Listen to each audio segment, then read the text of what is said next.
Welcome to FailCraft, the podcast where we dive into the messy, real side of success and explore how setbacks become the stepping stones to growth and clarity. Today's guest is Jennifer Gligoric, a business coach and fractional consultant who helps entrepreneurs reclaim their vision.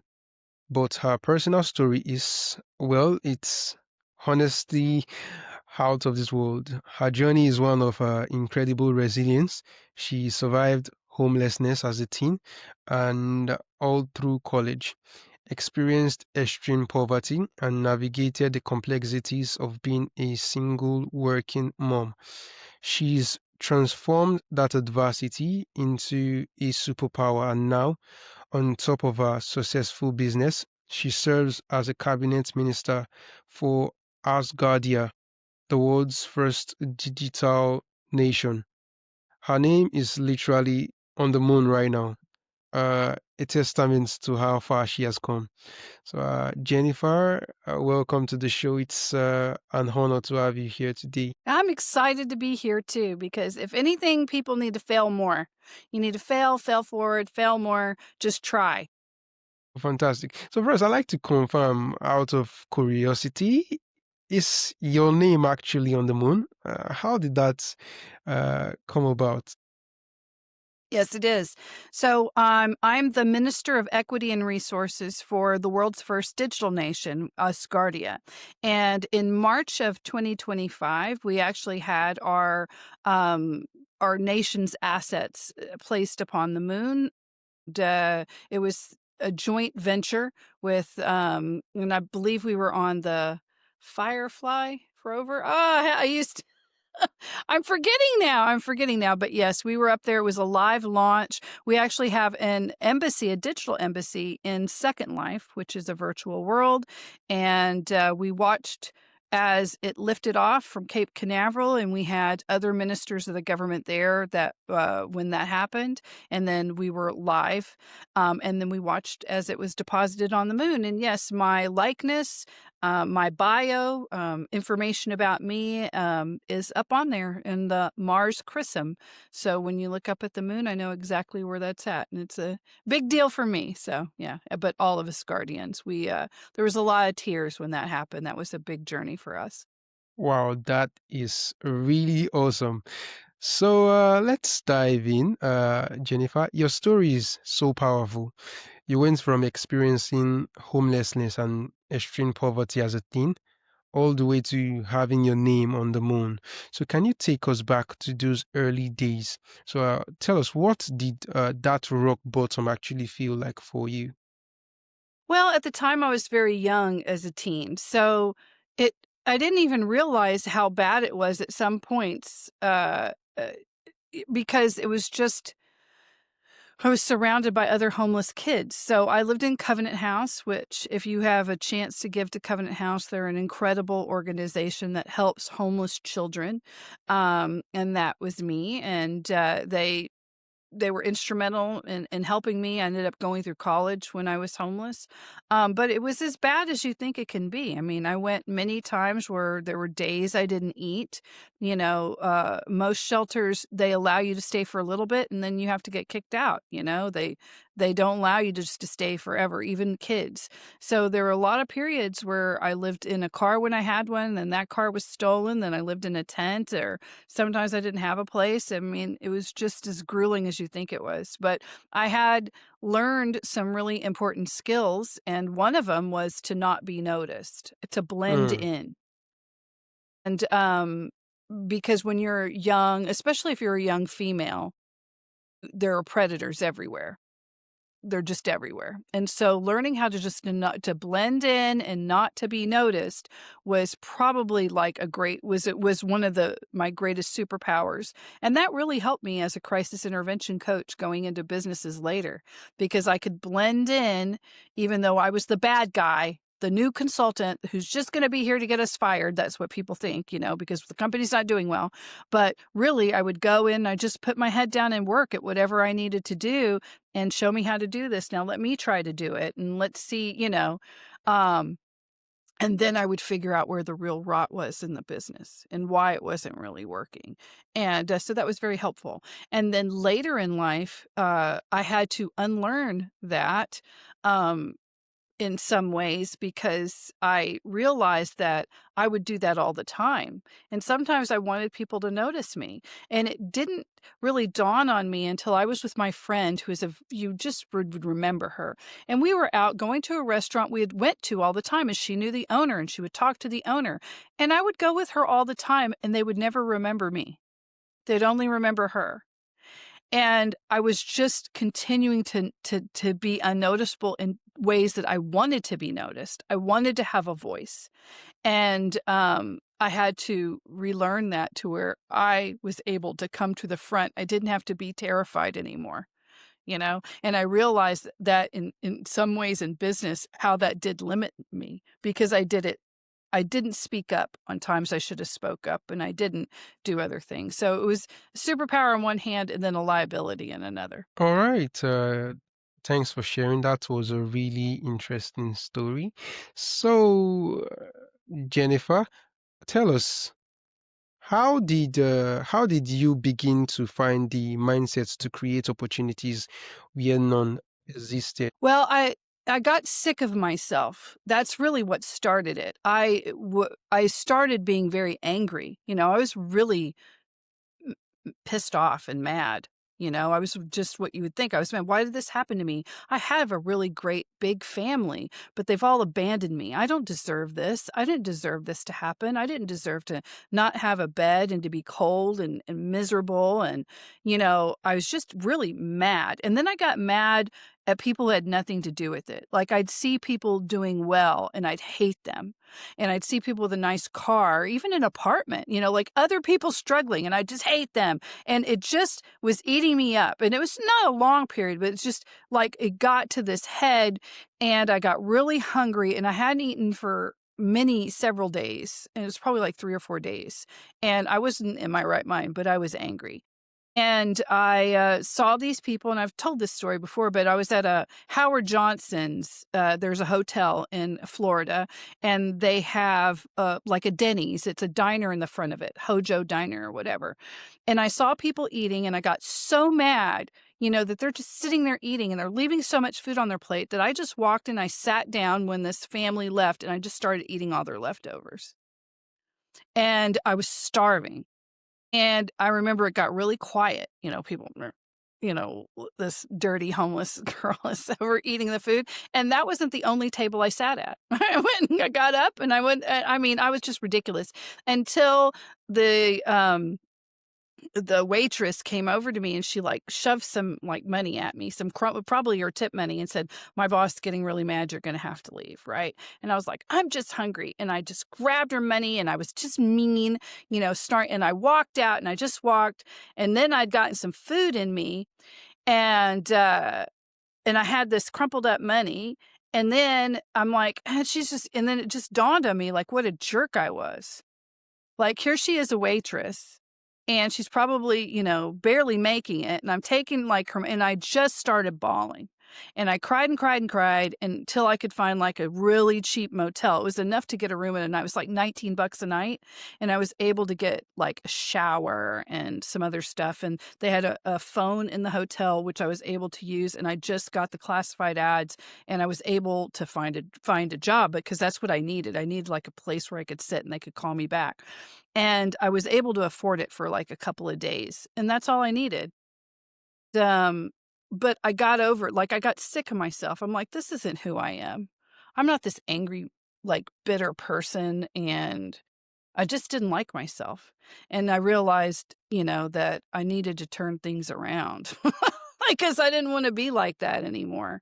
And, uh, and I don't know, is God, and I prayed all the time, and so something inside of me said, "Pick up that phone, get it," you know, like, "You can utilize this somehow," and I was able to, so, yeah, it was just attitude is everything, right? Like, Hmm. if I had a bad attitude, I was only gonna get bad results, and it didn't matter because nobody cares. I mean, that's a terrible thing to say that nobody cares, but people have their own problems.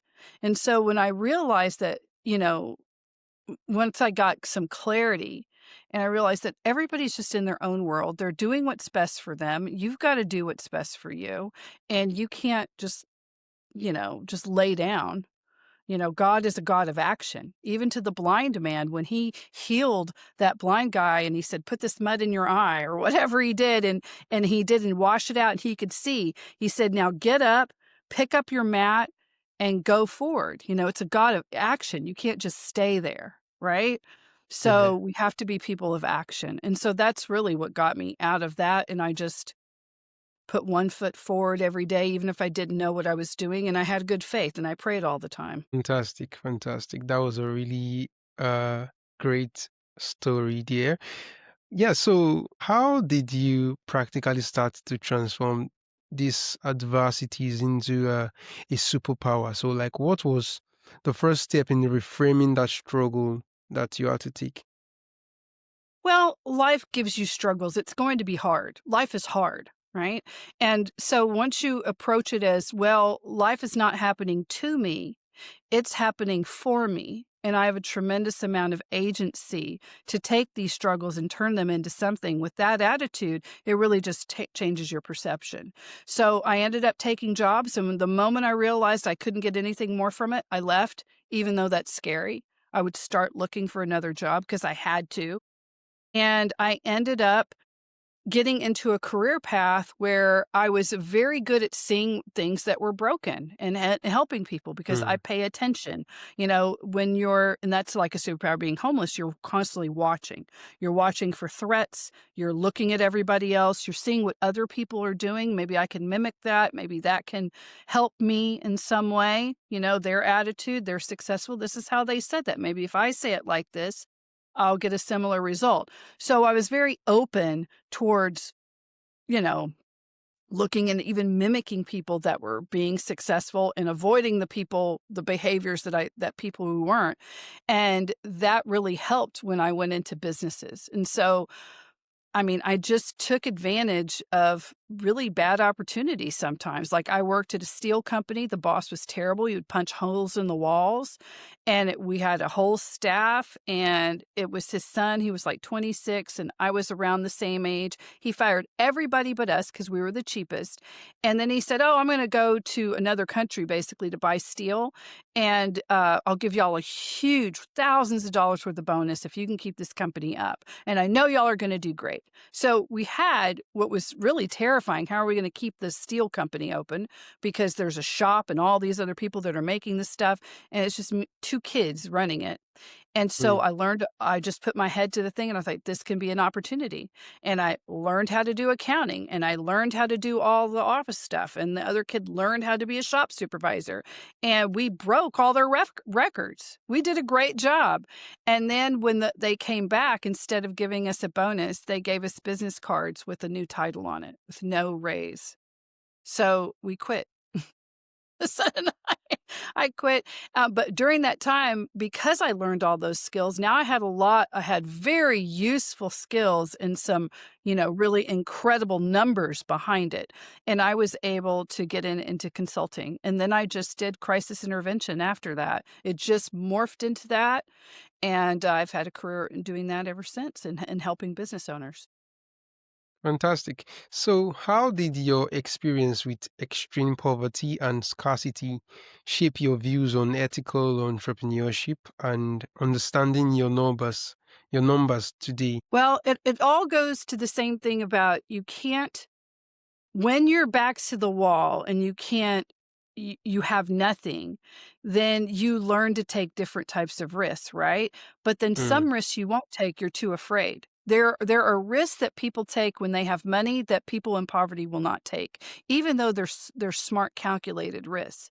And so I realized that there was a mindset to that I needed to change. And looking at the numbers and how that changes things, how you can make decisions based on data to where you can take the emotion out of it and you can take the fear out of it. Most business owners operate in too much fear. And so one of the questions that I like to ask is, well, what would you do if you were not afraid? even if they didn't tell me they were afraid. Because of the choices they're making, I can tell that there's fear behind it, right? Why wouldn't you hire this really incredible person that could double it? Well, I'm afraid that maybe we won't have enough business. Or there's a fear behind not making the smartest decision sometimes. So you're constantly, if you own a business, having to ask yourself, am I doing this out of fear, or is there data that's backing me up? Because growing is what you have to do. It's a grow or die in business. If you're not growing towards something, then you're going stagnant, which is death for a business. So l- thinking about that, and then thinking about the owners I've met who were miserable. Some of them were making great money, but they were just the most unhappy people. And there's always they all share the same thing. The people that are most unhappiness are not living at all into what their divine purpose is. They don't ask themselves that question. They don't think, what have I been put on this planet to do? What does God really want me to do here? They just say, I need money. What's the quickest way I can make money? Without asking themselves, but what am I here to do? So I work mostly with service-based business owners. And whether they're a florist or a roofer or plumber or a chiropractor, I work with a lot of healthcare professionals, functional med spas, you name it. But as long as they're service-based, typically those people know what they're there for. I'm here to heal people, get them out of pain. I'm here so women can feel beautiful in the skin that they're in, and they're an esthetician. I'm here to bring color and beauty to the world. That's why I'm a florist or a painter. I'm here so people have a strong, safe house they can be in. That's why I'm a roofer. And once they realize what that is and we can work together to figure out how that is, then everything springs from there. The marketing strategy, the full on business strategy. It's just weird how once you're centered into that, it defines all the other processes and systems in your business in a very intrinsic way to where it just makes it a lot easier. Sales becomes a lot easier. Managing becomes a lot easier. Attracting the right talent becomes a lot easier. So ethical entrepreneurship at its heart is, are you ethical for yourself? Have you just know that this is what you're to do? Because Mm, whether you're an accountant or whether you're a ditch digger or no matter what you do, Y is that your purpose, And there's no judgment on it. That's who you're supposed to be. Well, then go be it with gusto, right? yeah, And it changes everything. fantastic. So, you said something about the people with the most unhappiness are not actually living towards their divine purposes. So I'd like to understand, how can one know that they are actually living towards their divine purpose? And how does one even, know his or her divine purpose to live and act in accordance to? Do you have any tips on that you can share? Yes, if you ask yourself, well, what were you put on the planet to do? What are you best at? What makes you happiest, right? Um, and they don't really have an answer to that. Or they say, well, why does that matter? I just need money to pay my bills, which is true. We all need money to pay our bills. I was homeless. I know how much money is important. And when you don't have it, how terrifying it can be. Even now, we're in very uncertain times right now. COVID, I closed 3 businesses during COVID. It was terrifying. I almost lost everything. So I understand money's important. So don't get me wrong. I'm not in some la la land. We need money, right? But Yeah, when you're not connected with how you're making the money, you're at a disconnect with yourself. So I don't care who you are or what you do, whether you're a barber or whatever it is, or you want to work for a company, or you want to be a marketing person, or you want to whatever. There is something that you are good at and you enjoy. I like solving problems. I like when the numbers align. Right? I like it when it goes to it and I can see it. It tells me a story. Math people are always like that. The math tells me a story. Okay, so we have to work with that. And then if what you're doing is that, and the people who are unhappy are the ones who've never thought about it. They just go for the money. And some of them can be very successful doing that. And when I say successful, I mean they have a lot of money in the bank, but yet they also are working on their second heart attack, they're overweight, their cortisol levels are incredibly stressed, and they don't understand that, there is a connection between being a valuable worker and citizen, right? And what you're there for and how you plug in. And then, to them, it's like, I'm not telling you to be broke. I'm just telling you to align your purpose with what you're actually doing, right? Yeah. And can we take this business that you have and more align it with who you really are? Or do you need to sell and think of something else? Can we get it to a good exit? So for some people, they're like, yeah, I just hate this. And they do. They absolutely hate it. Okay, well, there's a solution for every challenge. But if you never say it out loud, if you don't think about it, then you're going to be stuck, right? And I get that most people will say, oh, well, if you ask people that, they'll say, well, I just want to do nothing and play games all day long and just be wealthy.